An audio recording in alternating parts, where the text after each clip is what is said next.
All right, everybody. Um, Nancy's having issues with the snowstorm.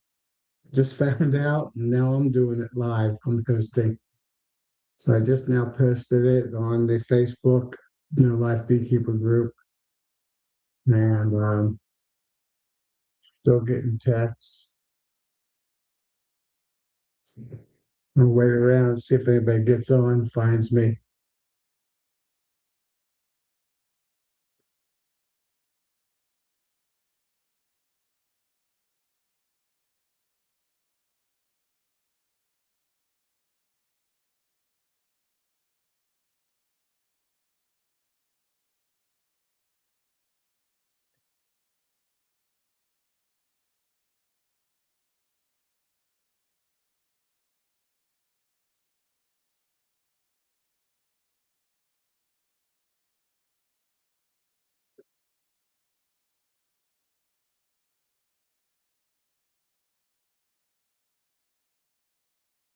Ravenshire, see, you found me.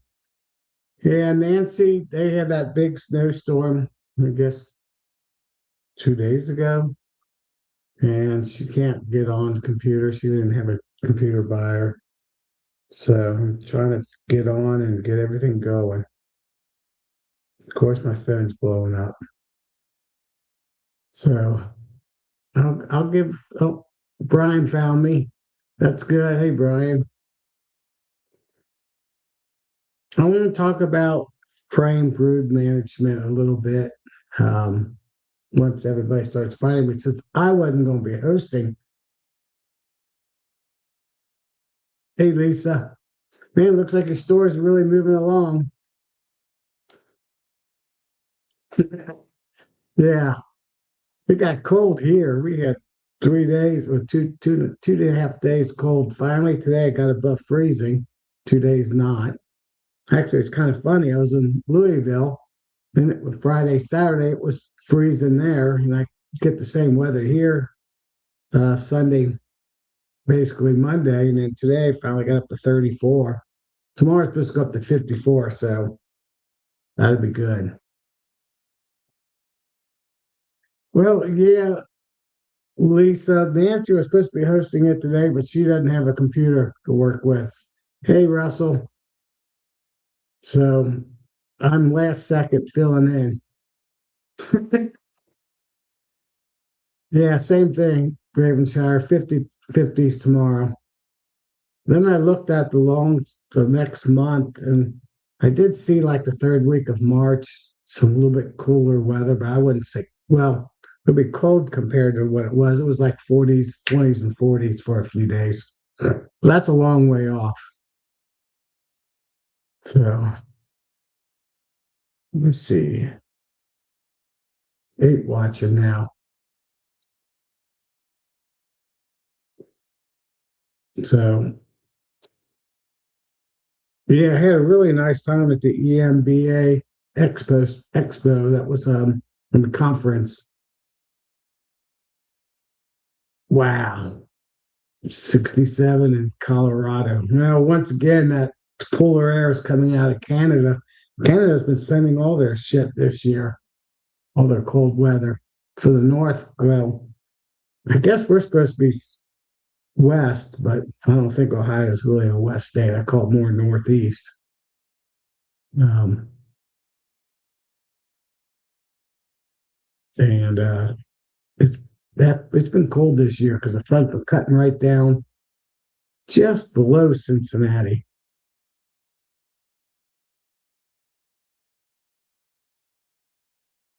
AOC Omega Stacking 3. I don't think I know you that much, that well.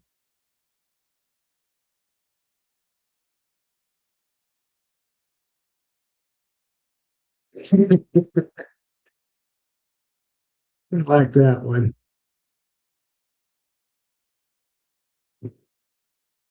Yeah. So I'm making a little change in my setup. I was talking to Bill with Shenandoah, and he runs, and I know a lot of people run this way. They run one deep and one medium super for the brood. And then they put a queen excluder on top of that for the honey. And in the past, I've always ran single 10 frame and put honey on the top. I think at the beginning I did double deep. This year I went back to double deep. And I like doing double deep because what I want to talk about deep frame brood management for older queens. I want to talk about newer queens too. Yeah, Russell, that's what we're supposed to do tomorrow. Well, I think it's 34 right now, and they said the temperature wasn't going to move and then be 54 tomorrow. And it is breezy, so I think the warm air is blowing up, um, trying to warm things up. Of course, it's nighttime. We're getting the evening time. I think the sun's up. Yeah, it's dark now, about. So what I'm going to do is go with one deep, one medium, put the queen excluder on, and put a deep back on, and use my brood management that way. So I can move the deep frames up to the deep box. So I'll have some honey and comb, once all the brood emerges out. Hey, James. So that's my game plan, and then have all medium supers on top of that. So it's kind of a modification of what I had in the past. The reason I originally like to run two deeps is I call it brood management, or frame. Some people call it frame management, so maybe brood frame management. And what I do, if you're running two deeps, and right now your bees are on the top of your box, with all your fondant is, or sugar bricks, or mountain, sugar way, maybe even pollen patties on it now. People down like Bruce, down south, they're actually making splits. They're already past this phase. But instead of switching boxes to get the queen down in the bottom, I like to take her. She typically will be on an open brood frame with open brood and eggs, maybe a little bit of cap here and there, depending on if she's finishing up a frame or starting a new frame. And I like to move her down to the bottom box and maybe a frame of food and leave those brood frames up on top. And that basically gives her 8 more frames to lay on that are completely empty because they emptied them during the winter time. And I typically do that just before swarm season. So that'll be around, hey, Norman, that'll be around the just before the second week of April. I think this year it's going to be a late, because our several maple trees aren't even close to blooming yet. And some years they bloom in 3 days. And they definitely will be bloom within the next 6 days pretty consistently. So they're not blooming. They're not even close to blooming. So probably around the second week of April, they won't be making swarm cells yet, but they should be getting brood out. So at that point, that's when I'll move the queen down to the bottom box. And that gives me 2 more weeks. So let's shoot for the middle of April. It'll take her 2 weeks to fill up 7 frames of that brood, because those comb are completely empty. So she should be able to fill up 90, 95%, make those brick frames of brood. And that gets me up to May 1st. So, hey, Michael. So that gets me up to May 1st, and middle of April to the middle of to the 1st of March, before I have to even worry about swarming, because she's been busy laying and she takes plenty of room. So after that 2 weeks, now all that brood that's up on top should be emerged out, and that box is empty. So what I like to do, hey Clay, what I like to do then is, let's say there's 6 brood frames down the bottom box. I'll leave 2 brood frames. Then I'll take that middle brood frame out, or I'll just leave 2 frames, but I like it to be the um, the eggs. I mean, the cap brood. So I'll move them up to the box below, up above, and I'll leave 2 frames of brood. I'll take the third one again and leave 2 more, and then I'll take a food frame or a food frame out from the side and scoot the pollen frame over. Or if there's another brood frame, I'll take that up. So I'll be taking up 3 to 4 frames, actually 4 frames, 3 brood and 1 food or another brood up to the top box, deep box. Then I'll take those 4 comb frames down, the empty comb frames down, and put them in where that brood came from. And on one of those 4 empty frames, I'll actually take a food. They got an extra food frame up there, a honey frame. I'll put that right in the middle of the brood box. And so that gives me 4 frames. One, they got to clean up and move that honey, which keeps them busy. And she's got 4 frames to lay on. That will take her approximately 8 days a week to manage to lay those 4 frames up. And at the same time, I did make a mistake. I like to move up the eggs up to the top as much as I can, leave the cap below, because while she's laying those 4 frames, 1 or 2 more of the cap brood has emerged out and they're available. So that gives you another 4 to 6 frames. That gives you about another 2 more weeks. Hey, Dennis. So if we go from May 1st, now we'll get into the second week of May. We can actually check the box, maybe do 1 or 2 more frames again, or not do any more at all, depending how big the hive is. Because our swarm season runs from the middle of April to the end of May.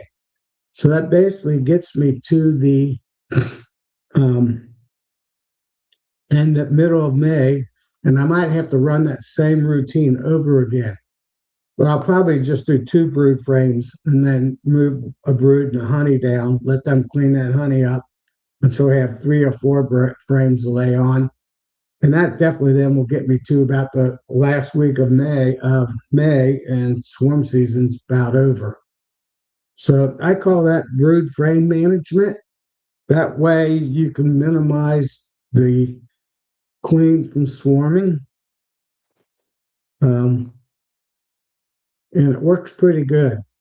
It's not as good as the Demery way to doing it and doing a vertical split, basically, but it works. It works. The next best thing. Now, I'll do that, or I'll do a Demery, or I won't do anything, depending on the flow of the queen. So I want to talk about this a little bit. I don't know how many people know this. And I know you guys know that. Hey, Chris, I run a lot of summer solstice queens.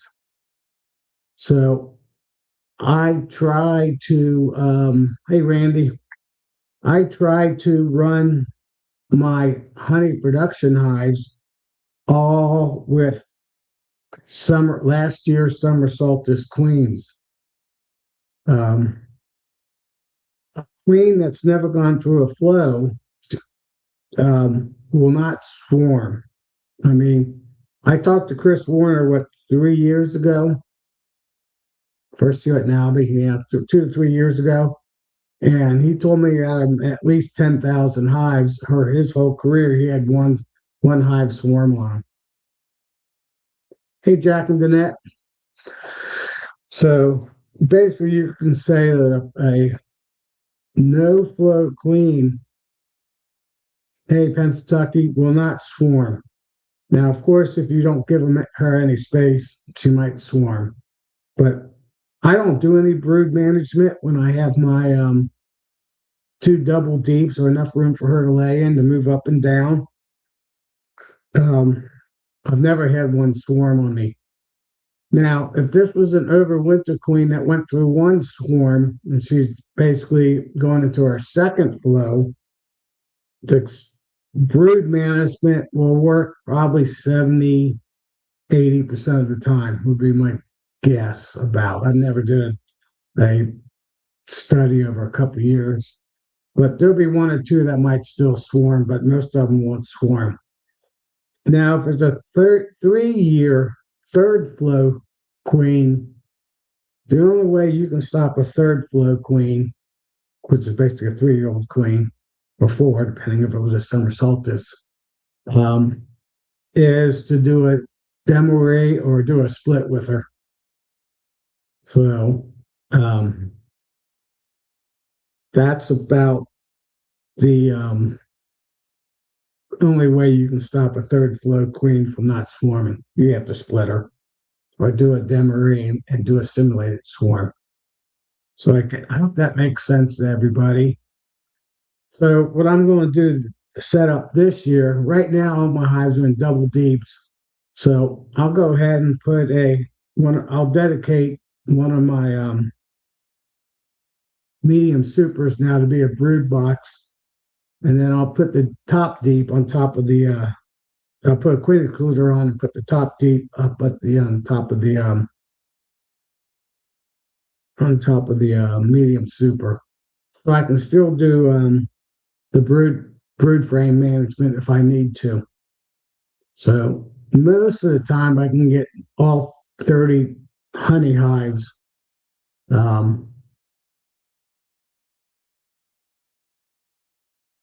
All 30 hives with new no flow queens, either last year summer solstice queens or this year new grafted queens. That'll get me I have to go through a little bit of a flow for that. Yeah, Feather, that's a good question by Mike. How much snow did you end up getting? In Pennsylvania, he probably didn't get any. Nancy sounded like she got a lot. So I had to take over. So I got people found out, so that's really good. Because I didn't make my live in like till 2 minutes till 7. It was kind of crazy. So I still will have my double deep boxes. I'll just have a medium box in between. And one of the things I still like to do, I don't like doing the demarree. I think it's too much work, but I will, the 1st of May, take the 2 or 3 or 4 brain frames of brood from the bottom box and move it up. I'll move them up to the top box to simulate like a demarree. But since I still only have one box between there, I don't have to. Oh, thanks for subscribing to my channel. I don't think I have to worry about them making queen cells since I'm only one box high. And there'll be brood right there in the medium brood box now. So I'm going to try this out for the first time ever in my years of beekeeping, going that way. Yeah, I didn't think Vermont got much. It looked like it went through Virginia, up right on the coast of the East Coast. So I think people just over that way were safe, what I could tell. So that's my game plan this year. And I think everybody know what I do since I got these summer solstice queens. I have them in 6/6 12 frame nukes that I call them. They're actually mini 12 frame hives. And I take the queen that went through the flow last year, that was a summer solstice queen. And I take her and I take 4 frames and I put her in a nuke box, and then right in the middle of the 2 frames of brood, I put a good frame in there, comb frame, and I sell them as my nukes. And I usually pull them like 4 or 5 days, a week ahead of time.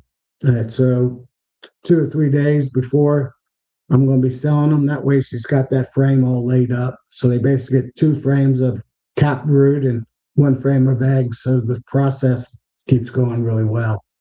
And then 2 frames of food, pollen and honey. So when I do that same day, after I pull all my nukes out of my honey production hives, I go into my nuke hive, my 6/6 hives, And I take the same, basically frames. I take the three brood. I actually take four brood in a food frame, and four frames, three frames of brood or four frames of brood if there's a little bit of food in there. And I'll put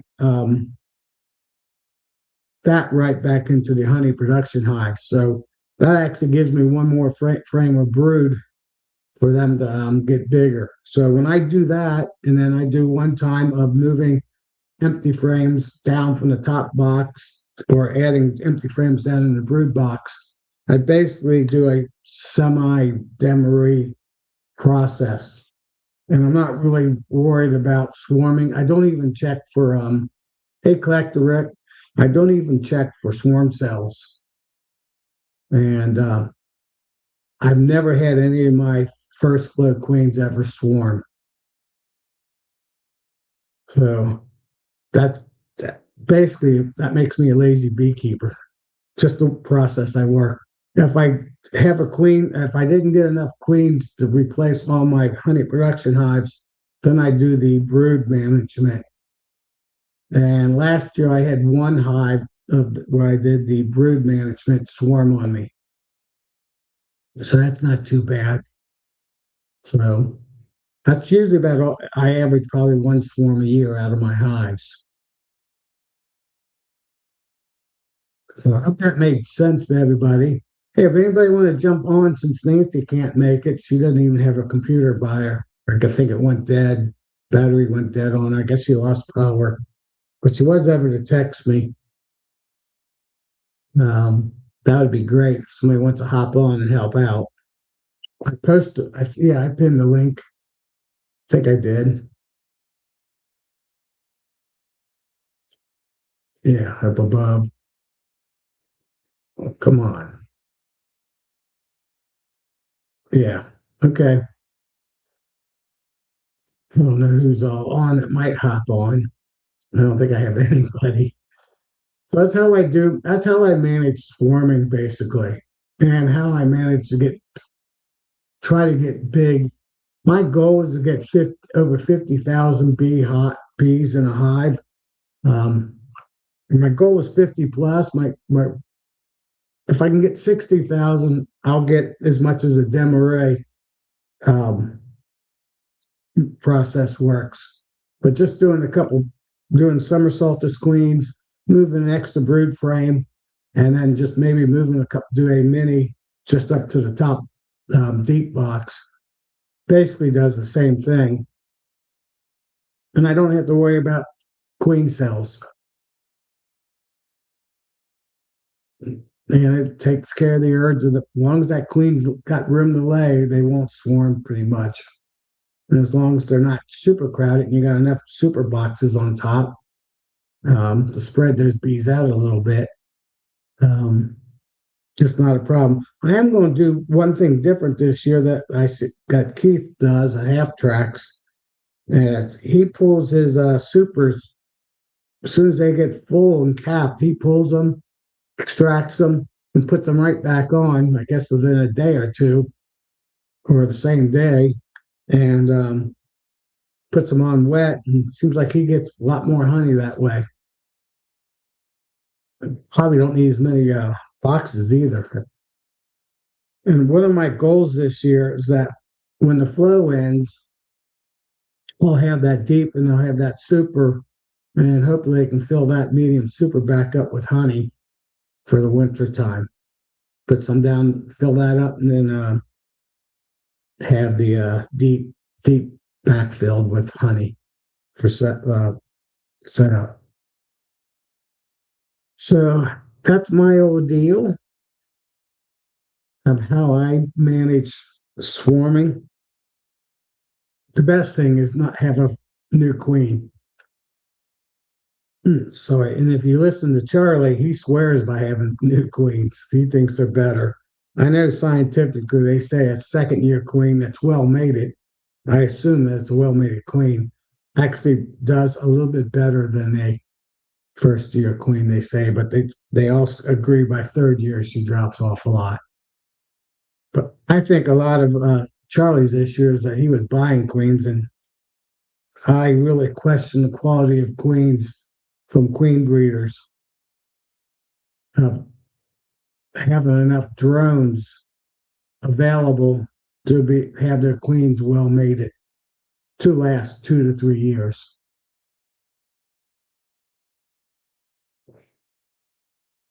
And a lot of times they pull them at 14 weeks, 14 weeks, 14 days versus 21 to 28 days. When I do all my queens, I pull at 21 days. So hopefully she's been laying at least a week, or and that's my goal. Typically, like I said, I pull it a few days ahead of time when I go to sell my second round of nukes. And some they pick them up to be like 24th day because you still have a frame to lay on.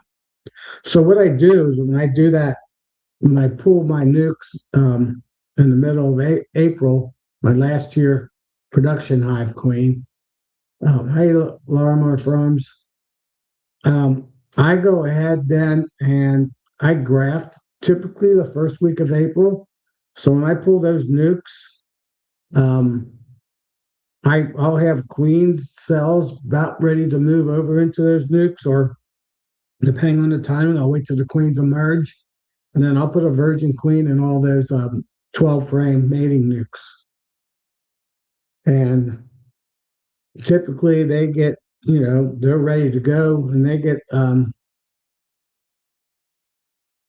they're all up, and I know by like the first weekend or second weekend of May, um, that queen is going really, really well. By the third week of May, I go ahead and I pull another nuke out of them. And then usually right around the last week of May to the first week of June, typically the first week of June, I'll graft again. And those virgin queens will stay in that nuke, and that'll be my summer solstice queens. So typically, if I graft the first week of June, the time she gets mated and ready to lay, it's basically end of June, and the flow, my flow ends right around the summer solstice to the last week of June. That's when the linden tree, the basswood trees bloom. Hey, Bluff City Bees. Hope everything's going good.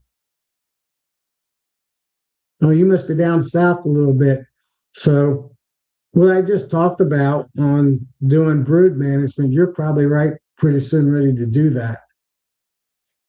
So I think way down south, like where Bruce is and all that, he probably should have done it probably a week or probably like this week, because he just did a post today and the boxes were full but no swarm cells. So that's actually the perfect time to do the first move the queen down to the bottom box. He was doing a split, but same difference. So I hope that all makes sense.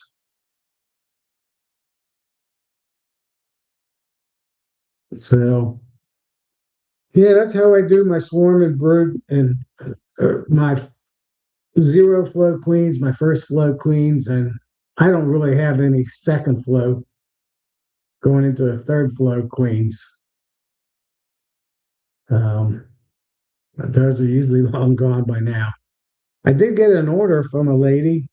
She wants to learn how to beekeeping, so she's going to take my 2 classes in April. And she talked about weight, and I told her there's 8 and 10 frames, but she was asking me how I do my process, and I told her I got all these 6 frame hives. So I'm going to make her a 4 box, um, 6 frame hive for her. I'm going to make 2 of them for her. So that'll give me up to 24 frames. I told her she might need one more box after that to get her up to 30 frames if she really gets a big hive. But I figure the first couple of years till she gets going, um, she can figure that out. She needs more than 24 frames. And all right, Lisa, gotcha. 5 days ago.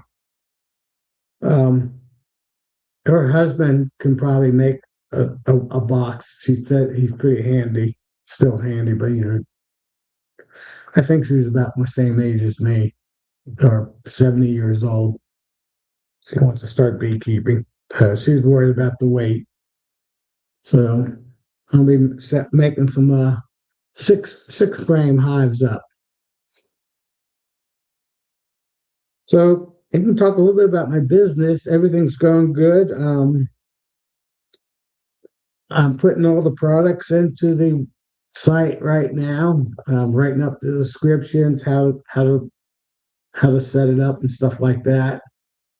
I had to get some better pictures, so the product looks better. I just did that today, and I got to do some more tomorrow. So probably in about another week, probably not end of next week to the week after that. Um, it'll be site will be up and running. I did meet a good contact at the EMB to build my custom bottom boards, and I got an email from Rossman Apiaries, and they're looking at building them for me. So then I just got to add my T entrance to them and insulate them. So my goal is all of my um, bottom boards would be around R8 in insulation factor. R7 maybe, R7, R8. So I don't know if you noticed, I told you this year with my new T entrance and having pretty good insulation underneath my hives, my bees didn't make it to the top of the box until about a week ago. In fact, a couple hives were still in the middle of the box and a little bit up on the fondant. I only had one that was completely all the way up onto the fondant. So they were just getting to it. And I assume by now hey, Joey, I assume by now every one of them were up on the top. But I got all the way to the middle of February before they were eating any of the fondant and sugar bricks that I put in there. So, and like I said, the trees should be blooming here within the next week. So I think I don't even have to check my hives anymore if I keep running the same process. So one thing I'm doing now on my stand is I'm putting a 2-inch insulation board on my stand, and I put my hives on top of that high density board, and that'll give me 3 inches of high density board, which should give me about an R25, maybe to an R30, and I don't think my bees will ever go up to the top supplement feed, or might not even have to. Just put the insulation on top and put the lid back on. That's my goal. I don't have to feed any winter supplements. So I'll definitely will know by next winter, next year at this time, if R25 is enough insulation on my bottom board to keep the bees from moving up to the top at the very beginning. Always experimenting. So that's my game plan for this year. It is a little sad. I only got four 10-frame hives on my property right now. I moved five hives today. So my yard number 3 now has 12 hives on it, 11 with bees and one of them empty. I just took the box over empty today. I took that triple deep hive over to my yard number 3. It's only 1.25 miles to 1.5 miles away from me. So I treat it as my yard basically. And there'll be 12 hives over there. I am going to keep my hives in my, hey, Philip. I'm going to keep my hives in my horizontal hives and not tell anybody. So don't tell anybody. So that'll give me 7 or 8 more hives. I want to convert the three 33 frame ones into four 24 frame hives. So that'll give me 8 hives there, plus the 4 I have on my stand. That'll give me 12 hives, plus all my 12/12 mating nukes. But I'm allowed to have mating nukes, and I'm calling them mating nukes. I don't get honey off of them. I just sell nukes out of them. So that's my game plan. So anybody got any questions, shoot them away to me. I don't think I saw any questions. Tommy boy, Tommy, can you hear me? We're to start a band. I don't think so. Tommy. That was a big record when I was a kid from the Who. So I don't see any questions. So I really only bought one thing at the EMBA. I bought 20 of first 21st B Michael Nahar um, half frames, his mini frames. I didn't buy the Appamate box, but I'm going to make my own box. I'm not a big fan of trying to put 4 entrances, 2 on each side that are just inches away from each other. So I like to run single 4 frames, 4 half frames, so 2 frames altogether, back to back. So one entrances on each end, and they're approximately, 1.5 feet, 18 inches deep, long, and run them in twos. And then every 3 feet, I like to put a pair of two or something like that across them next to each other. That way, the queens definitely don't get confused on what their entrance.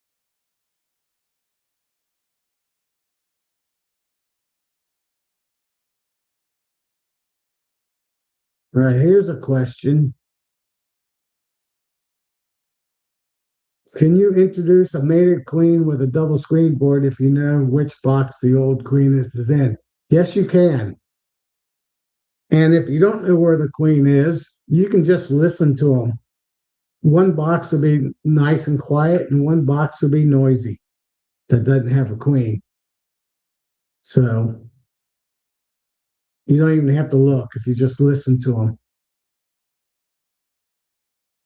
Yeah, that won't be any problem whatsoever. Just make sure there's no queen cells in that top box or the box that doesn't have the queen in it, because they'll kill that queen.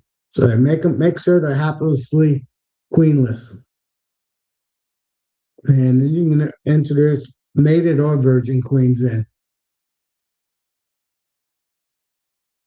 Yep, that's a good way of doing it. So if you got 2 double deeps, you can just take your double screen board, put it in between the 2 boxes, come back the next day, and you'll know. You can come back just within an hour, and you know which one has a queen and which one doesn't have a queen just by listening to them, Joe. So you can actually, then you don't even have to worry. You can put a mated queen in right then within the first hour, and you don't even have to worry about checking for queen cells. Of course, have her in her cage and have the candy plug in there. And that'll shut down anything that they started in that first hour of you seeing which hive the queen was in. Hey, Eric. So Eric's probably pretty warm too out west. So I hope that answered your question. So I'm hoping I can still graft the first week of April, because that's my game plan. The earliest I've ever grafted was the last week of February, and I don't see that happening this year. I'm even questioning first week of April this year. Looks like we're going to be a week late.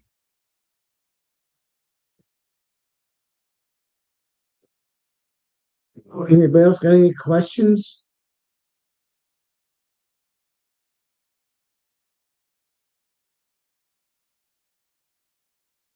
Doesn't look like it.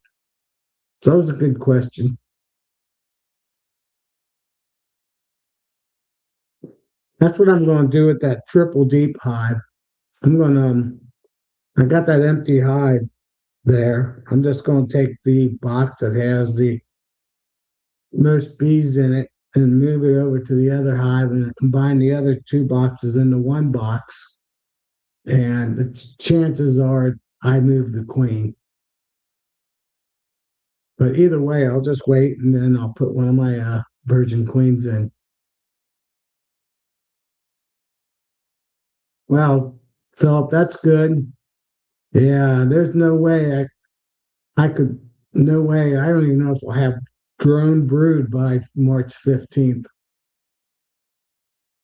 You got purple eye drones yet? I think you mentioned that the other day you had purple eye last week. So if that's the case, you'll be fine probably by the 15th. They should be non-purple highs by about now. We're in a week by the 1st of March. About 2 weeks for them to get mature enough to start flying. So yeah, I think you'll probably be right around the 15th.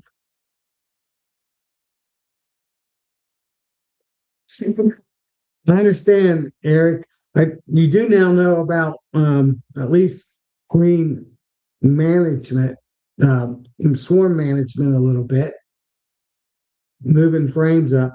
Always try to leave before I put a comb frame in. I always try to leave two brood frames on each side of that comb frame. Nancy is still struggling from the snowstorm where they got three feet of snow and some blizzard winds. We got windy here, but not blizzard winds, and we didn't get snow. We got dusting. Was it? So Nancy couldn't make it. That's good, Eric. I'm going to do um, I'm going to do a little class that I'll post on YouTube about grafting this year. So Eric, keep your eyes out for that one. That'll probably be posted middle of April time frame, maybe the first week of April when I do my first graft. And I'm going to show you how I can graft 2-hour larvae. I explained that to Bill at the AMB, and I actually confirmed it with Greg Rogers, one of the speaker there. And he actually gave me a nugget on top of my nugget about adding pollen to that frame. So I'm hoping to be able to get pictures of eggs that aren't quite larvae that's actually laying down on an angle. I don't think my phone can get that close, that quality of a picture.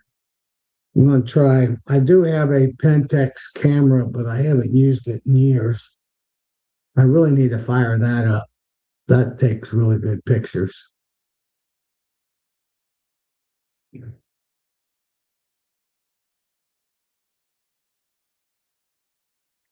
What's that about, Randy? 60?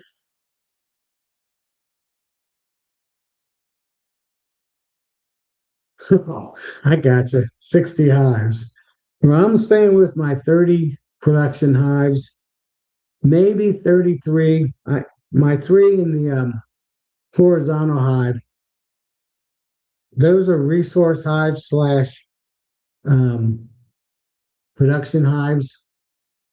And I'm hoping to have, and there's 12 frames that I sell nukes out of. Those are resource hives. So, I'll have my dozen plus resource hives. And I want to run. I want to actually build some more 6/6 hives for summer solstice queens. Yeah, he's been bumping more and more. His whole backyard's full of them. Or he's got that other farm filling them up. He's gonna fill that farm up. You just need to double that, Philip, and then you'd be like almost a commercial beekeeper. Get up to 150.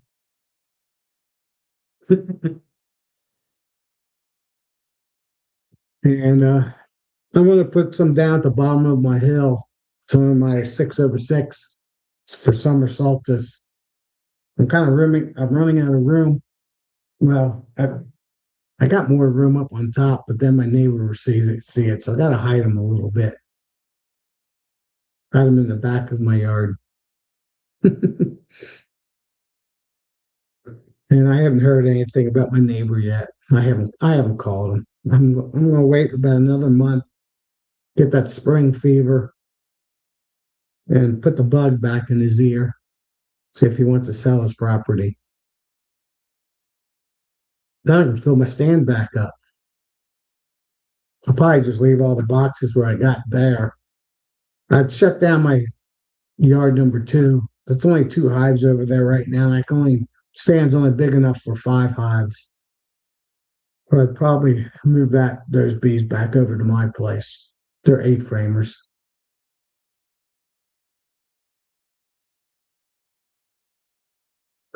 Through March. All right. Usually by March 1st, if my hives are alive, they'll make it. But now it's going to be like maybe the first week of March, second week of March. But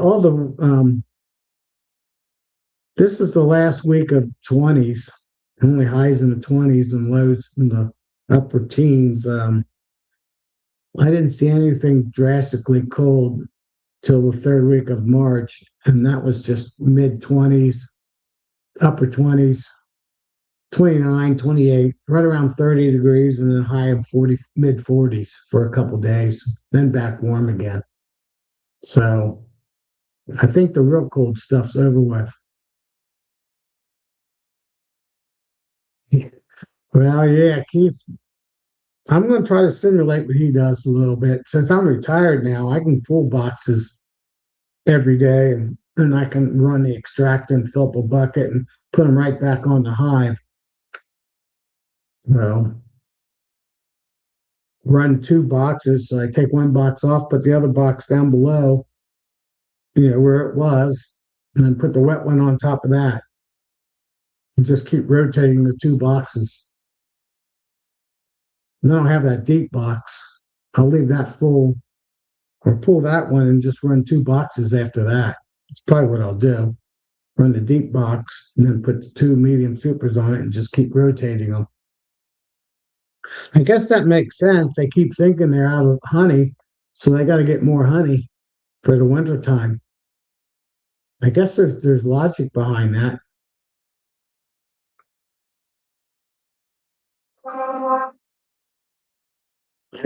I keep shaking my head when we've been selling honey and candies every day for weeks now. Yeah, Clay, I noticed um I've been selling a lot more bottles of honey just in the past month.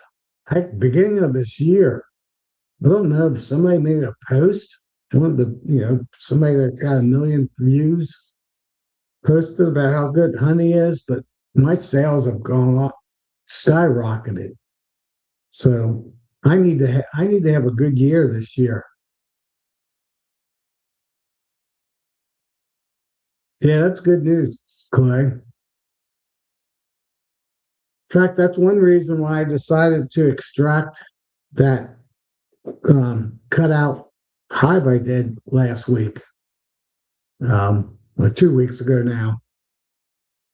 I might get a bucket and a half, almost 2 buckets out of that hive. At least a bucket and a quarter to a bucket and a half.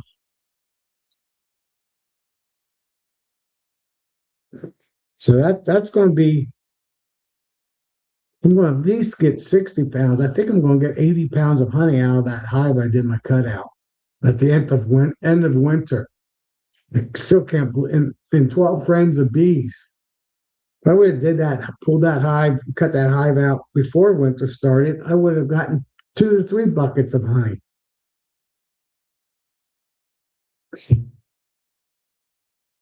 Well, too bad they lost their queen though. Man, I would love to have that gene's genetics,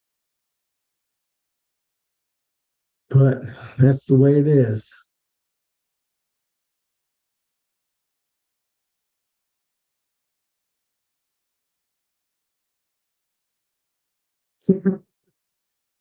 Wow, that's good, Joe. Yeah, that's how I've been. It's been good this winter for me the same way. I keep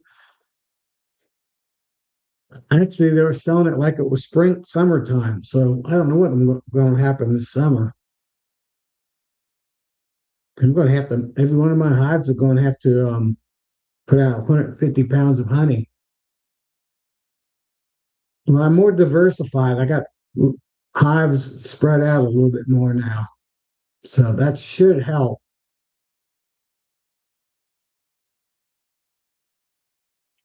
And my hives that are a mile and a half away are pointed away from my property, so hopefully they fly north instead of south to my place. So, hey, Russell Koopman and Rodney. So, and I'm going to do, like I said, I'm going to do a little bit of that, get my hive population up more, get them up to 50 to 60,000 bees per hive. At least all the ones I know I got a no flow queen in them, and get rocking and rolling. Might even dump some bees from swarms into some of my boxes that aren't there yet in the middle of April, the third week of April when I start catching them.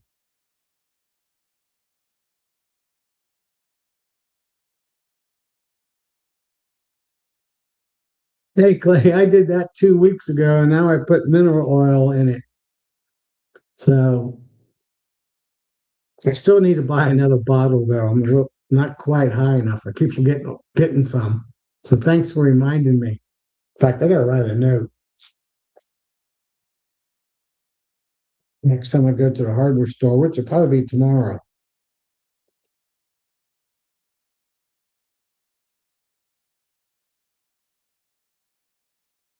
I need another gallon of it. One more gallon should be enough. How much does that cost? I don't know. I bought 8 gallons so far, and I think each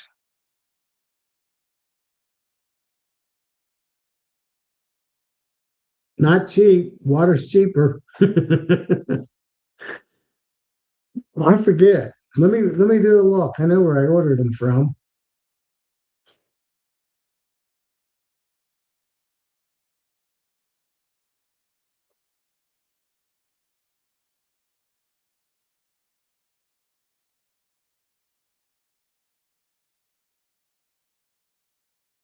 All right, Clay. I spent around $200. Will be to fill that up with mineral oil. 180 to $200. So I think water would have been $20. But this way, I'm not ever going to drain it, and it won't evaporate on me like water does. And because a lot of people don't realize 304 stainless steel will still rust over time, and with mineral oil, that'll be really low. Yeah, a little expensive. I just got to sell a few more bottles of honey. Yeah, that mine had a little bit of rust color in it too. So that's one reason why I did that, Clay. Just bite the coin a little bit. Gold coin and a silver coin. Yeah, and so yeah, I drained it out and let it sit for a few days to make sure every bit of that water got out of it. Yeah, I think I need to buy one more gallon and that'll be it. Actually, I could use it now. There's enough in it, but it didn't quite make it to the sight glass. So anybody else got any other questions? What subjects you want to talk about that I might be able to answer?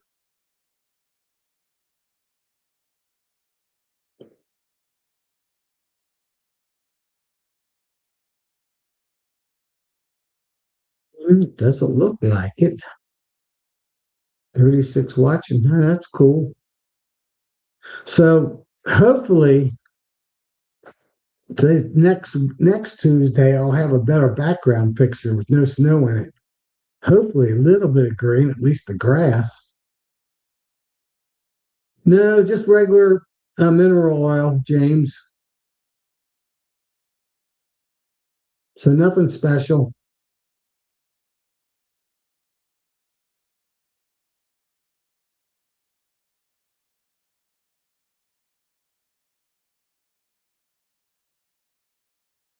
No, it will keep up the stainless steel from running.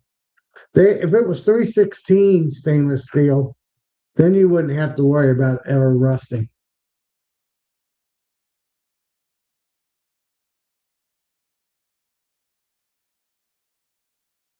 All right, let me see here. When you posted about your maple flow starts as your time splits past the house B stage, you make your splits.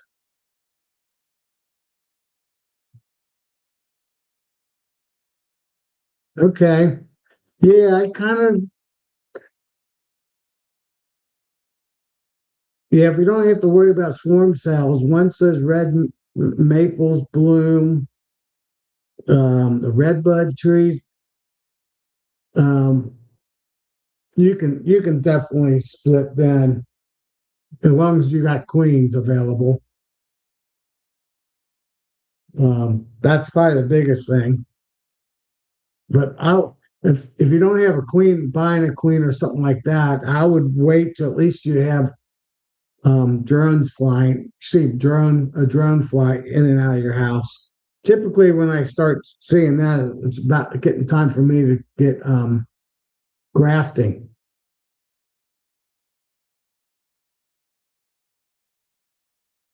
So, hey, Dodd, it was great to see you this past weekend,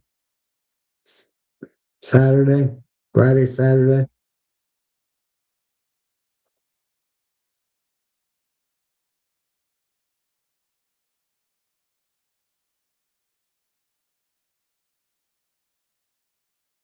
Okay. Oops.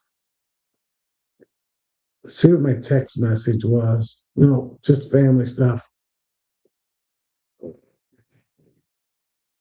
So, yeah. So I'm really looking forward to this year. Man, Dodd was the big winner in this honey show. I didn't do anything for the honey show this year. I was kind of too busy setting up my company, doing any of that kind of stuff. Um, I actually just sent an email today to the bank about my POS system, taking credit cards and going straight into my business account. So I still got to work some stuff out with that, clean those loose ends up. Then it's going to be making product. Might have to help hire some teenagers from school, um, do some carpentry work. Shouldn't be too bad though, especially if I can get either Golden Bee or Rossman's to build my bottom boards for me. But sounds like Rossman was pretty on board with building bottom boards just for me, basically. And I gotta get with my who's making my T entrances too. I gotta call them tomorrow too, just to see how the molds are going.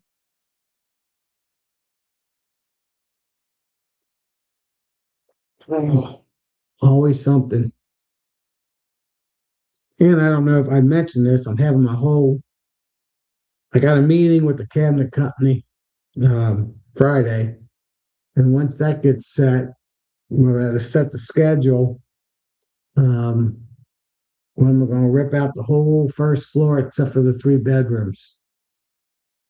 So I put my own wood floors in the three bedrooms, so they're good.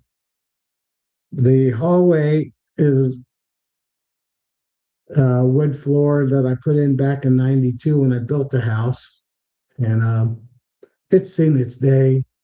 Then I got engineered wood in the family great room, the dining room, and I got tile in the kitchen. I'm ripping them all floors up, all three of them, and putting white oak in. So then I'm painting all the walls. I'm going to paint the cabinets. I'm just going to replace a couple cabinets and then replace all the hardware, etc. Put some appliance garages in, pantries and stuff like that, and some cabinets. So a lot going on.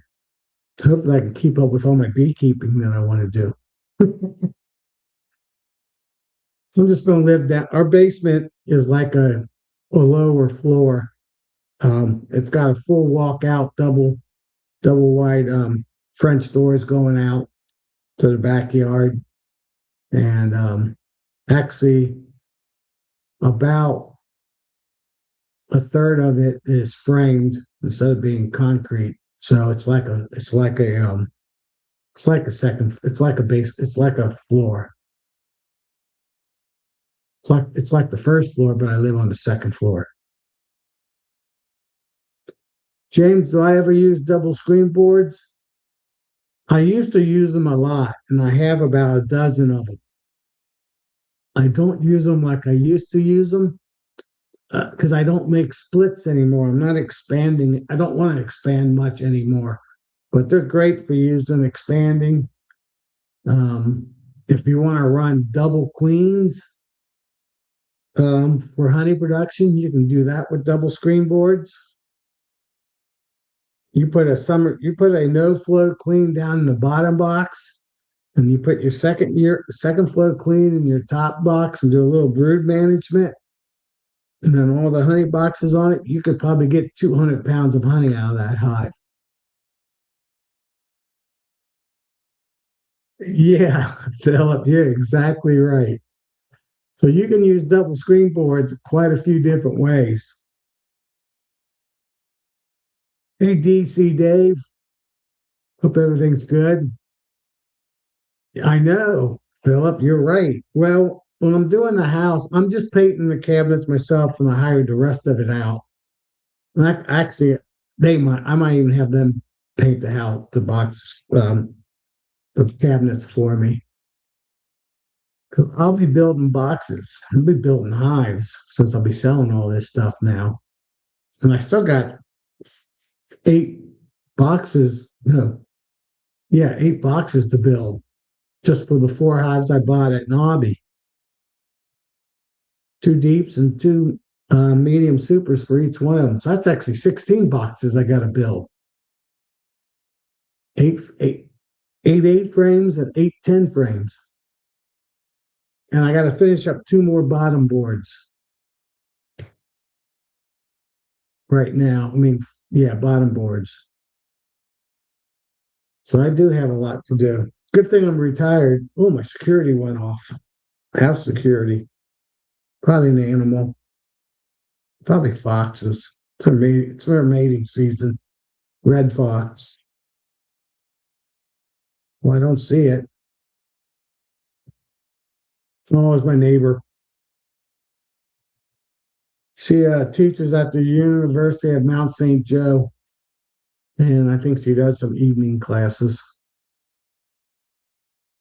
So my new neighbors that moved in last summer, last fall, late summer. They have chickens. They already asked me if I wanted to barter honey for chickens, but I have a brother that has chickens, and I barter him with honey and eggs. So I don't need any more eggs.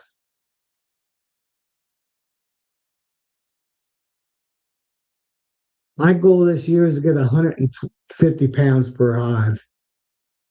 It was 100 pounds past years, but I'm going to do things a little bit better this year, getting better bee population in them so I can get 150 pounds.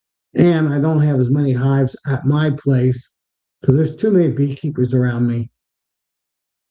Hey, Keith, I mentioned to you before how you pull the wet box and honey boxes and put the boxes right back on to get more honey. So they keep thinking they're out of honey, so they make more honey. Keep them busy. And that also keeps them from swarming too. If you keep them busy, they're never satisfied they have enough honey. So if I can get my hives over 50,000 bees, I'll be in good shape. Yes, it is. 60 hives is a lot of work. My 30 hives plus all my mating nukes, plus my resource hives is a lot of work. I might have to be like Cayman someday and not have as many hives. That would be a good problem. Because I'm too busy with the company. Yeah, I was talking to, oh gosh, what's the young kid's name? From the EMB. I asked him how many hives he had. He goes, I'm down to 4 hives. Because between all the scientific studies I do and all the talking I do, I only can manage 4 hives.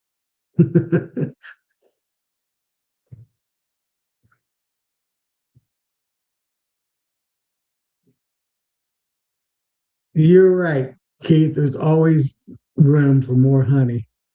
Just got to get more buckets or empty those buckets and get them bottled so you have more buckets to fill. Well, I've always just pulled at one time, but I think I'm going to pull at least every 2 weeks.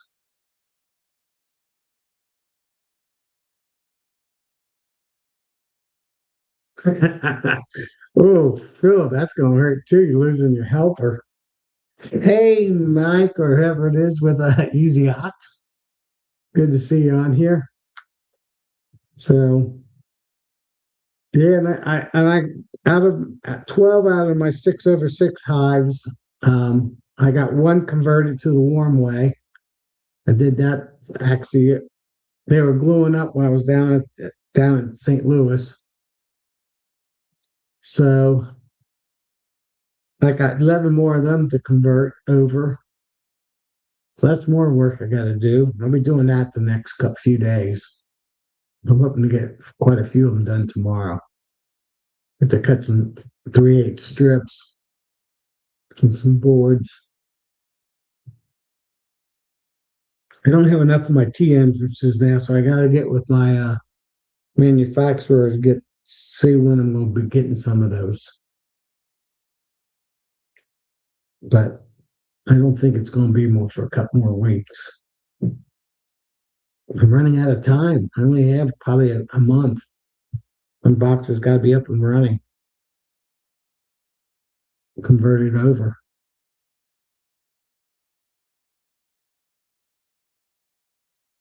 Half of them I can't do yet until I get the bees moved around to the other ones. So there'll be a little, I have to put them in the 5-frame nukes temporarily and swap the bottom boards out. Always got to make a plan. Make a plan.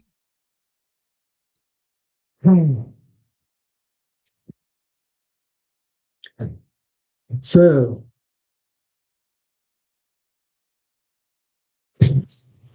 yeah, Collector Rick, I could use a partner too.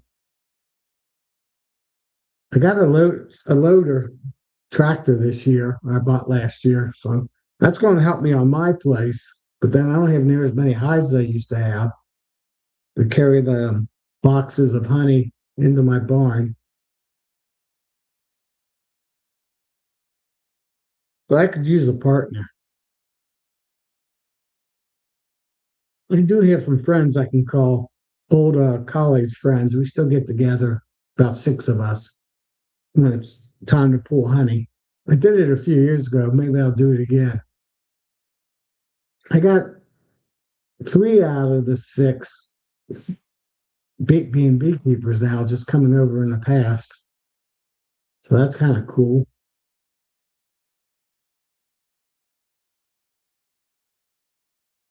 Yeah, it's Travis. Who's it, Mike? Probably Travis. So that's cool. Yeah, it's good to see you, Travis, at the show at the EMBA.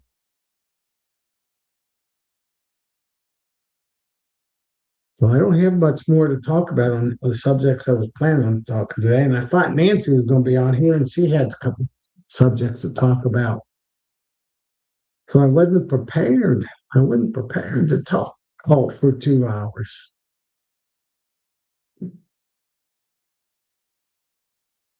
So the sad part is just the hives right there. Those 4 hives is all I got left on that stand.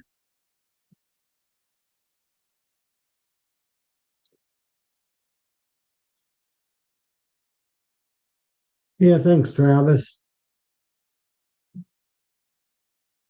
Yeah, I really enjoyed the EMBC. It wasn't overwhelming like the Navi is with so many people. Good, just a good size.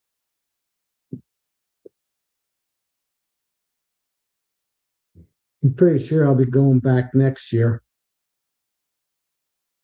And I might be on the other side of the table as a vendor by then. Definitely will be by then, next year. And I'm working on my notepads. That's what I'm doing that tomorrow too. Work on a couple more products for pictures. I need to make a label up um, to put on the product and get a couple of those going. What are you pushing? Warm wave bottom boards with my custom T entrance. It keeps the bees down in the bottom box during the wintertime. So they slowly move up to the top versus going directly up to the top because that's where it's cold. That's where it's warm. I mean, it's cold down at the bottom of the box. I also sell what I call simple trap. It's a swarm trap that's very easy to make, and I can make them for half the price um, as as anybody else. And they're 8 frames to 9 frame traps. And I know how to kill mites using one oxalic acid vapor to kill every hot mite in that hive once or twice, maybe 2 times, because without using chemicals. It's a chemical-free approach, except for oxalic acid vapor on day 14. So that's what I'll be pushing, those 3 things. Phillips, how far of a drive was it for me? It took me about 5 hours and 45 minutes to get there. That's because I had to get gas, so 5.5 hours. I had to go around town a little bit. When I left Sunday morning, I went straight through town. There was no traffic. Just like I saw, I think 5 cars early in the morning Sunday, and it was only 5 hours, and I think Google said 5 hours and 5 minutes. So I made 2 stops. I did one for gas because I was out of gas. And the first trip going down, I didn't get too far. And then I stopped for lunch. So that took me a little bit longer. It took me 6 hours. But so 5.5 to anywhere from 5 to 5.5, depending on traffic. And I take I-74 from Cincinnati up to Indianapolis, and then I shoot down their loop 465, which is the lower part of their loop. Then I hop on 70 and I take 70 all the way into St. Louis. I can go 65 and cut over. I can cut over to Louisville. Those are all longer. The neatest way to go is take US 50 because I only live 2 miles from US 50, 2.5 miles. And I think the Holiday Inn, the EMBA show was like 2 miles from 50. So, but I Googled it when I was down there, and it said it took would take 7 hours. So I think maybe next year I might take US 50 and just cut through all the towns. And if it's really good weather, um, weather going down was just cold. But Sunday I drove through about 2 hours of snow squalls, enough snow that was just blowing across the highway, so it didn't really bother anything. But I did see about 6 wrecks because the underpasses where the overpass was going over was a sheet of ice. So there's approximately 10 feet of ice, but as long as you don't hit your brakes, you slide right through it and you just keep on going. You just have a little wobble in your truck. And I think a couple of the young drivers, I know one guy was in a Camaro and he was up against the guardrail sideways. So they panic and hit the brakes, and then you slide sideways on that ice. So yeah, Clay, that's a long drive for you, 11 hours. Yeah, I agree, Clay. I enjoyed the Tom and Melissa did an excellent job, and having ice cream in the afternoon Saturday was like icing on the cake. Oh, Philip, that's a great subject. So I'll give everybody a little history. Where I live, and this I don't know how true this is everywhere in the Ohio Valley. It's true for most of Cincinnati that we have red spider mites, and we just don't. Am I going to the Wooster, Ohio show? No, I'm not going, Travis. I'm just doing these two, Nobby and EMBA. I might do Wisconsin. What is the Rooster one? I have to look at the schedule, see if I can make that one. I haven't done anything for it yet. The one in Rooster, Ohio. Not that far compared to the other ones. Um, I've always, and there's 6 predator mites that you can buy off of Amazon. You can buy 12,000, 25,000 mixed predator mites or 6 predator mites um, on Amazon for around $22. And I've put those 6 predator mites down on my property every spring. And in about 2 weeks, I'll have no red spider mites on my property. Everyone gone. And it's amazing. I mean, there's so many, you can't sit down in your chair because you're squished 200 red spider mites and you have red stains all over on you. Or you put your arms down on the arm rails, then you got red spots all over here. That's how bad they are. And in 2 weeks, when I put those 25,000 predator mites in, they're gone. So when I started beekeeping, I started learning that there's also a seventh predator mites that they don't sell. And the reason why they don't sell it, because they're everywhere. Your house has them in every one of our houses. They're in my house. They're in my barn. They might be dormant then, but I'm sure at the hotel that we're at, the MBA, there was hundreds of the pseudo scorpion mite, predator mite number 7, um, in the hotel. That's how prevalent they are. They're everywhere. They're in the mulch. If it's chemical free mulch or older mulch, they'll be in the mulch. March 7th. Well, I got time for that then. I got a week, 2 weeks.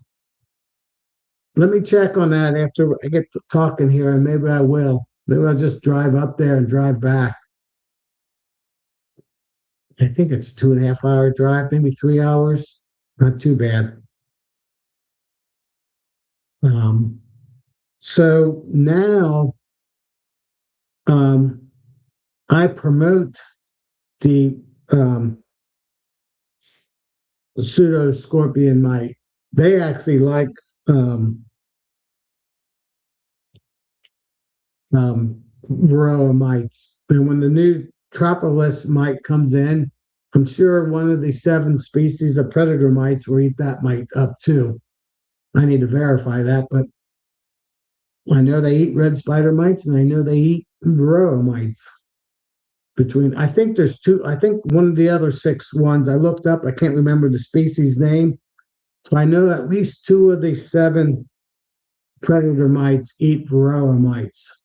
And actually, this year, I'm going to put some of those 6 predator mites in each one of my hives as an experiment, at least the ones I got here on my place. Um, and see how they do. So between me running Warm Way, me with the T entrance, running Summer Solstice Queens, where I don't have to go into my hive to open them up to check for swarm cells. I don't need to go into the hive to treat them. I only go into my hives one time a year, and that's to pull that nuke out of it to get rid of my one flow queen that was from last year, and insert the 0 flow queen in. That's the only time I get into my hives. The only exception is that if I see signs through the um, bees flying and doing orientation flights, not doing orientation flights or a low number, then I'll go into the hive, do a deep dive into the hive and see what's going on. 99% of the time, it's a queen issue, and I always place that queen with one of my queens out of my resource hives. That's typically a brand new queen.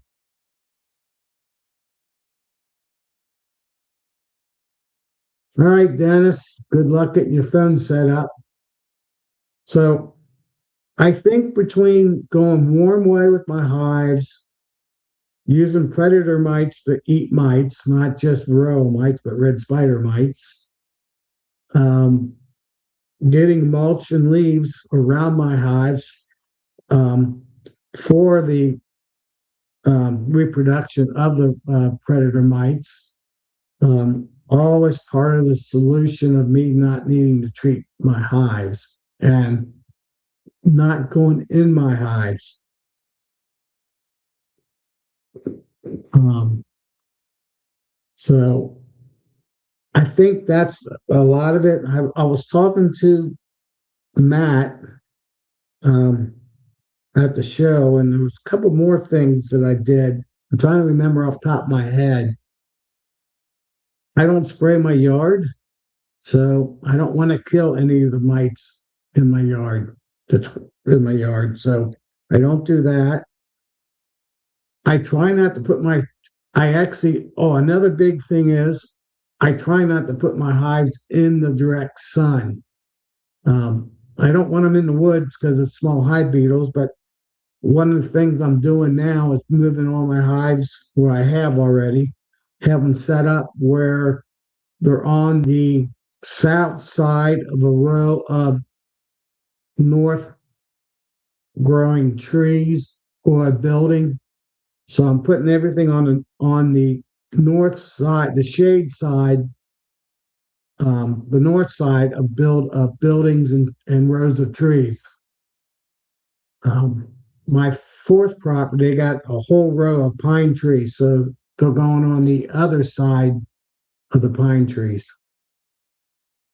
So they're in the shade, but not in the wood. So I'll put them like 10 feet out, 5 to 10 feet out from the edge of the trees, so I get away from the small hive beetles. And my hives are in the shade during hot days of the summer. They can get a little bit of couple hours of sun in the morning, couple hours of sun in the evening, no big deal. But getting that, I would say 10 o'clock to 3 o'clock or 9 o'clock to 4 o'clock sun, 10 o'clock to 4 o'clock sun is not good. It's not good for the bees. It's not good for the predator mites because they don't like the heat either. So I think between placement of my hives, doing just the opposite the book tells you to do, put them in the shade. I learned that doing swarm traps. Every swarm I ever catch, I catch them in the shade. Every tree cutout I do, it's in the north side of the building. The only exception with entrances in the trees, but bees are in trees, they're shaded because they got leaves on them most of the time. And trees are pretty well protected. They're protected inside a tree anyway with all that bark. So I think between the whole process, I don't have mite issues.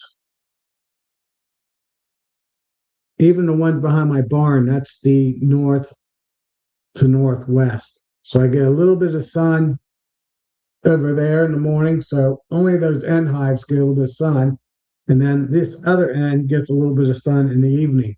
So the hives in the middle, and then around 1 o'clock, I got them too far away from the barn. Around 1 o'clock, they start getting in the full sun. And it's in the middle of summer. So I'm going to build I wanted to build a lean last year. I don't know if I have time this year either. I wanted to build a lean off my barn. Then to be in the sun all the time.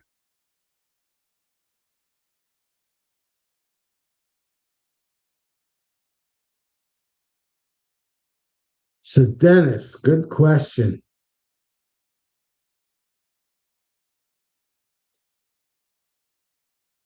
In the head, total of 12 frames of capped brood in the middle boxes so far.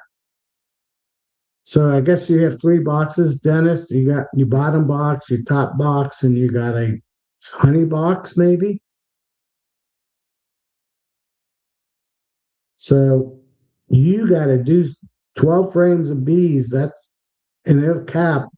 Pretty soon you're going to have 36 frames of bees in that hive. 30 to 36 frames of bees in that hive.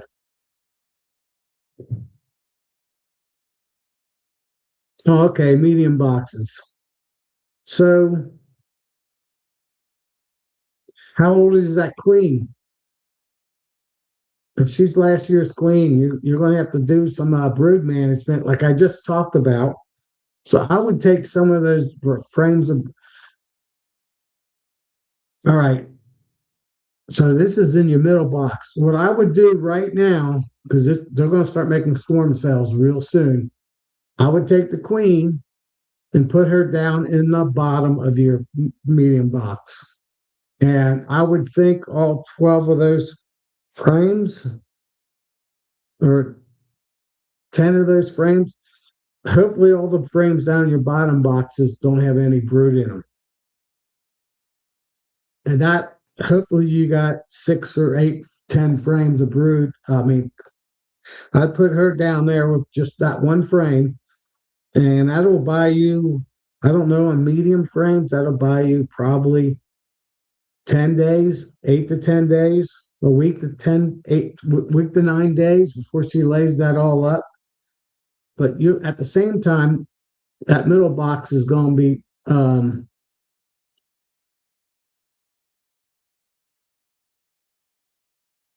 oh, okay, Dennis, you're in good shape then. I would still move her down like in the next as soon as you can. Move her. She's not going to swarm on you if she's got room to lay any room to lay. And since you got three boxes, she's got room to go up and down. But I would move her down just to have her fill up those frames, and then she can move back up because those other boxes in the middle frame will be emerged out by the time she lays up the bottom box. And you should be good to go. You shouldn't have to worry about that hive. In fact, that's a good hive to put some honey boxes on it. That's what I would do. I'd move her down to the bottom box. I'd move any brood down there and put it in the middle box or the top box. and let her lay that box up while the other cap brood is emerging out. And then she'll move up to that box and maybe up to the third box. And by then, your swarm season will be over and you should have a lot of honey. That's what I would do.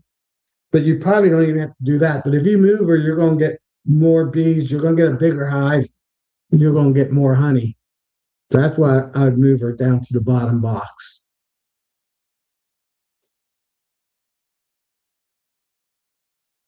You might even want to move the brood up to the third box. So then she just lays up the bottom box and middle box, and then the third top box last.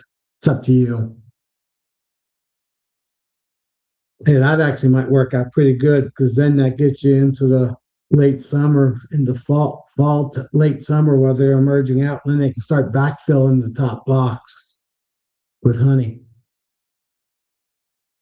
And then she can get moved down to the bottom box as they fill up the medium box after they fill up the top box.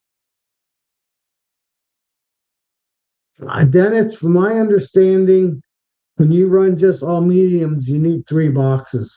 I know that's what Charlie does. I know another beekeeper that does the same thing. That 2 boxes isn't quite enough room for like a good queen. I would stick with 3.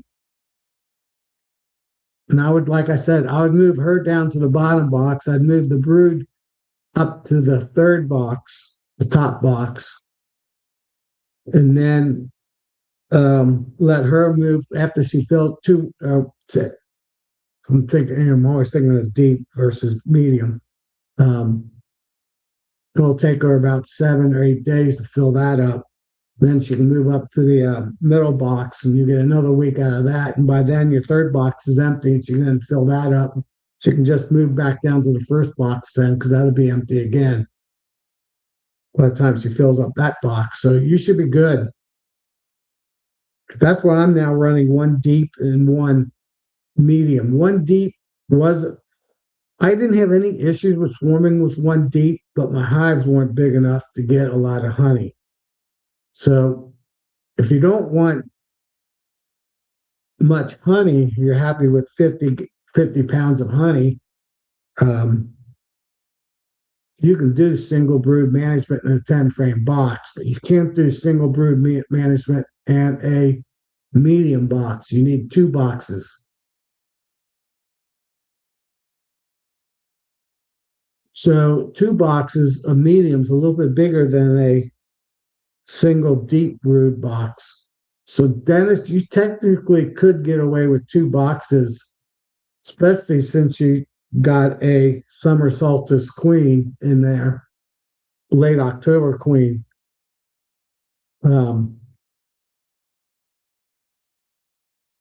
But that's just like me going with a deep and now a medium. Just that extra little room gives you a little buffer.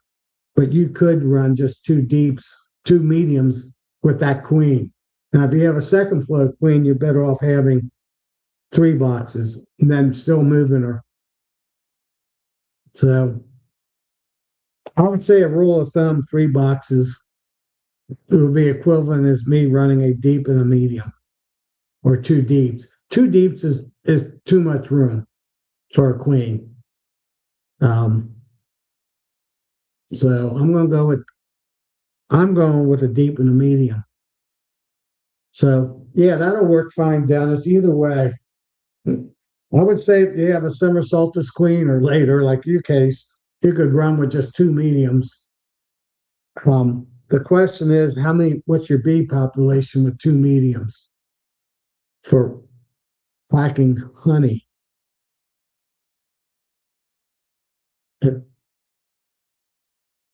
I would think that would be, you'd be getting up to 50,000 bees if you have 2 full boxes being filled all the time with mediums. I don't know. I don't know that answer. You'd have to ask Charlie. But I don't think he knows. he understands about summer solstice queens and no flow queens and stuff like that. And he's just learning that now. So I hope that helps. I mean, it's just like me running a deep. I ran deep for 3 or 4 years, just a single deep, and they were good hives. I mean, they overwintered well, but I just didn't get the honey production because the hives, they were 40 to 50,000 beehive versus 50 to 60,000 beehives. I really want to get up to 55, 60,000 bees in a hive. Then I'll get 150 pounds of honey. I mean, versus 50 pounds of honey. It's not linear, it's exponential. The more bees you got, the more honey you get for some reason. Yeah, it's going to be packed. Even with your three boxes, it's going to be packed. That's why I said you're going to have a good, especially if you do what I just told you to do. So she lays up another 12 more frames, in the next 2 weeks. That's going to give you in 3 weeks 24 frames of bee power. So you should be able to get a lot of honey off that hive. As long as she got mated good enough that she can go a whole year. All right, enjoy your supper. Well, yeah, I might only go to 9 o'clock. That'll be 2 hours for me since I started at 7. And so I might be done by then. So yeah, Dennis, you're gonna get a good hive there. So one of my goal this year is to have 30 hives running in all 8 cylinders with 55,000 bees in them, plus or minus 5,000. So 50,000 or more. And I'm really going to use my resource hives and take brood from them and throw them and even into my 12 framers. Get those hives packed out as much as I can. I'll catch some swarms. In fact, I'm probably going to put out all 10 swarm traps just so I can use them for bee power. I can I can take my 5, 7 frames, 10 frames of swarm, find the queen, put her in into a Jester 5-frame nuke box with a frame of food, let her go to town, find out if she's a good queen or not. And I can take the rest of those bees, the other 3, 4, 5, 6, 7 frames of bees, and throw them in one of my honey hives. And you got instant bee power. So I'll do a little bit of that too. So that's one reason why I catch swarms, just for the bee power. And if I keep the queen's not going to make drones, I don't have to worry about putting unknown genetics into the pool of my genetics. Oh, that's another thing I didn't mention about. Since 2019, I've been buying the best available VHS queens from people that produces VHS queens. But I didn't do it every year. I did it every other year. So this last year, I bought 5 nukes from Corey Stevens / Chris Warner, and I threw them into those 5 hives that are down in that corner right over there. I kept 4 of them on my property. 2 of them swarmed in late May, so those got almost summer solstice queens. I'm going to treat them that way, and 2 of them are in their second year flow, or yeah, basically. And I'm going to do Demarest on them too. It's my game plan. Yeah, and you can. That's another good. That's another thing you can get. So when I catch that swarm and I put her in a box, I'll put some empty foundation in there or wax combs.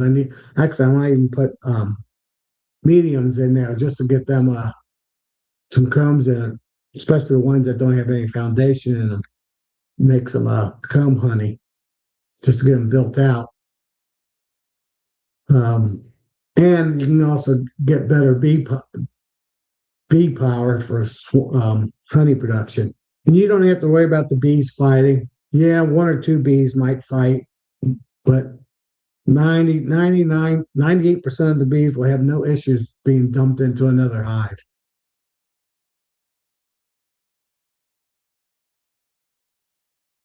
I mean, when I make up my mating, my grafting, my cell builder, I'm taking brood from all different hives sometimes, and I blend them all together. Yeah, I got 10 or 11 swarm boxes now, and I'm gonna put out probably most of them. I lost one place, but I used to put one or two boxes. They knocked all the woods down, and now they're building retirement homes in it. So there used to be an old abandoned house in it, and I'd catch a swarm or two out of that house, but it's gone. So I lost my feral swarm location. So, and I might, like I said, I got at least two hives that's got their second year flow hives, queens. So I might get some queen cells out of that too. But I'll be grafting as soon as I can, somewhere in the first or second week of April. Hopefully, last year I grafted on April Fool's Day, April 1st, just because I knew I grafted on that day. It was easy, that's an easy one to remember. So I'm hoping maybe by the 7th or 8th we can graft. I think we're a week late this year. If I see some drones walking around in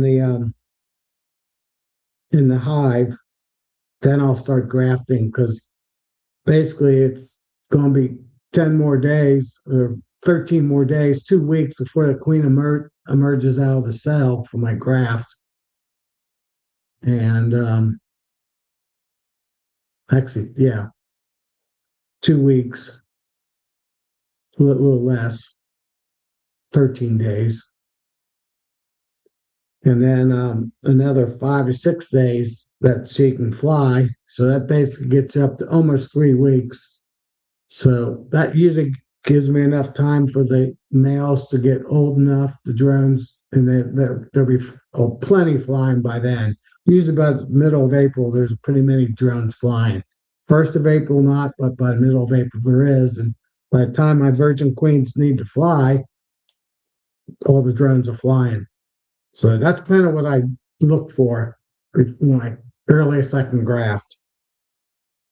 The earliest I ever grafted was February 26th. And that was just a couple years ago. And we had that super warm February. And then we had that super cold March. It was swapped. Oh, that was a crazy spring. Then it got hot. So when April came, February was warm, March was cold, April was hot. You know, that's how I kind of gauge my grafting. When I see drones walking in the hive, they can be purple eyed, they can be just emerging out. But I know then by the time 2.5 weeks to 3 weeks come by, when the queen's going out to get mated, they'll be flying.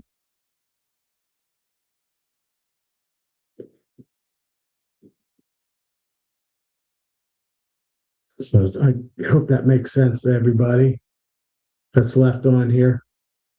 All right, guys. What, there's 16 people still watching. I think I got up to, I don't know how many I got up to. I wasn't paying attention. 36, 39, 40. Not too bad. Couple really good questions. So, any other questions?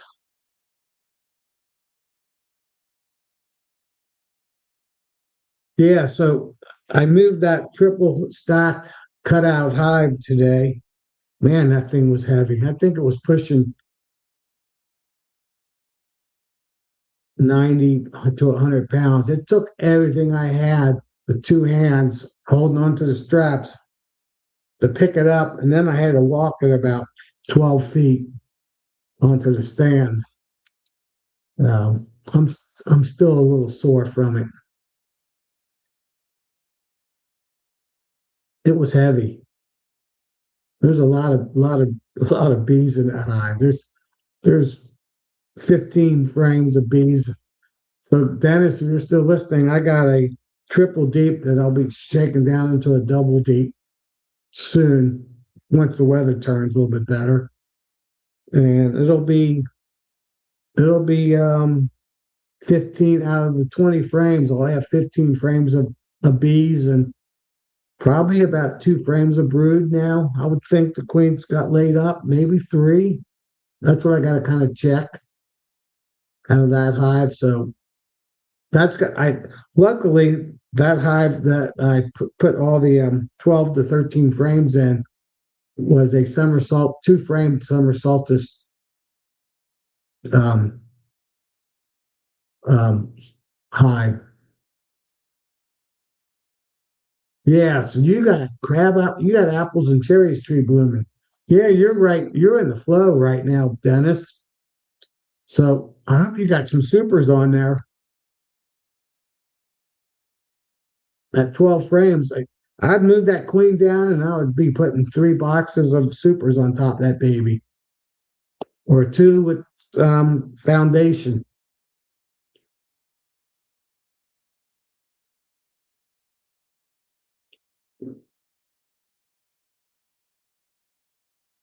Yeah, yeah, I'm doing the same thing, Clay. First swarms I catch, I'm going to be having them build out some. I'm going to put them in a I'm gonna put them in my. I got a 24 frame that's empty in my horizontal hive. I got 2 of them empty. I'm gonna put them in there and let them build out some frames. I'll put some medium frames in there too. Let let them get built out. I don't have many more. I got like 3. I think I got 4 more medium boxes that don't have frames altogether.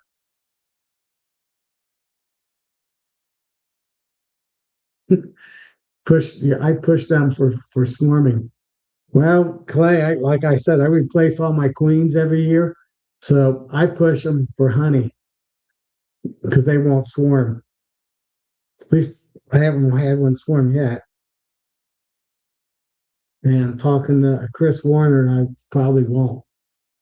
I mean, what he run anywhere from 4 to 6,000 hives. And in all his years, it's 30, 40 years of being a beekeeper. He had 1 swarm on a summer solstice queen. So that's over 100,000 hives. 1 out of 100,000 hives. So basically, then I combine every 2 and use the queen to make a split. Yeah, you can do that. Take the best queen out of 2. That's similar to what I do. I just take the queen out right away and put her in a nuke, and then take the bees and put them in my honey hives. Instead of making a split, I use it to make more honey because I don't want any more hives. That's how I manage not having, that's how I manage being a beekeeper of not growing. Keep the same process year in, year out. Unless I got a partner, then I could maybe the partner could have some hives and we could share a few. You know, I think I only on the hive that I just moved the 5 hives to, they got 12 hives. Like I said, I'll do a split between all those hives to make up one more hive. And it's a honey hive, so probably my first swarm will go in that hive just to make it bigger.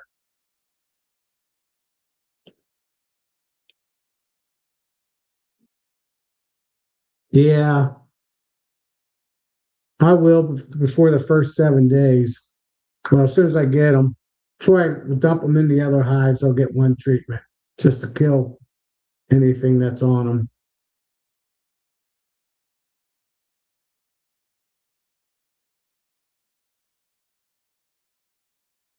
Yeah, I always keep one. I always keep a couple around my house. I always get one or two swarms to fly in from my friends. I got two beekeepers to the north of me that run around 15 hives. They each got about 7 to 10 hives, 7 hives each. So 15 hives.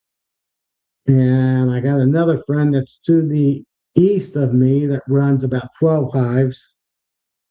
And I used to catch us two swarms from one of them. And they're usually big because all three of them are they my two Mikeys that live to the north of me, they only want 7 big monster hives. And every year, especially Mike Nutter, he's got one or two of that swarm, and they come right over the tree between the trees and fly right into my boxes. That's why I always run a couple double deep um, box swarm traps in my yard that are two double deeps, and the swarm's so big that they fill up a double deep. I had one 2 years ago that filled up two double deeps and filled up two um, nuke boxes. And they had um, at least three virgin queens in them, but I only had two boxes around at the time. So I got 3 hives out of them. Kind of crazy. Big swarms. It was probably, I don't know, it was a 40,000 bee swarm. All my swarm boxes I sell, Travis, also are 68 liters. 40 liters is wet. You only catch baby swarms, virgin swarms, and I call sick hives because they didn't go out of winter. They didn't come through or late swarm season swarms. Those that first 2 weeks, you'll catch swarms coming out of double, triple deep hives, big hives, and you get big swarms from these big queens in the 68-liter box that I sell. And like I said, I always put my swarm traps on the north side of building structures, and I put them on the ground, and anywhere from the ground to 7 feet high. And the only 4 of them at my brother's farm are 7 feet high. All the rest of them were on the ground or on a chair or on a table or on a wall, retaining wall.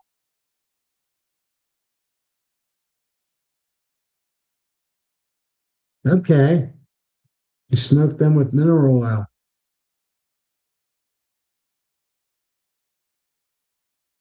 That's cool. There's 5 nukes I bought from Corey Stevens and Chris Warner. I didn't treat any of them, and they all made it through winter. So they all look really good.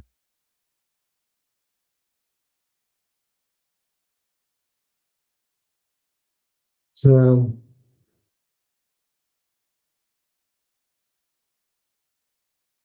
um, they're looking really, really good. So that's a good deal. The good queens. That was a good little ride driving down to Cayman's location. Randy was there if he's still on. All right, there's only 11 people left watching. I'm going to shut her down. Plus, it's been 2 hours. So, hope everybody had a good time here and learned a little bit. And I'll see everybody next Tuesday, probably at 7 o'clock. And hopefully by then, Nancy can host it and two of us be here to talk a little bit. Okay. Well, Dennis, did you lose any hives? I hope your heart's okay with your heart surgery.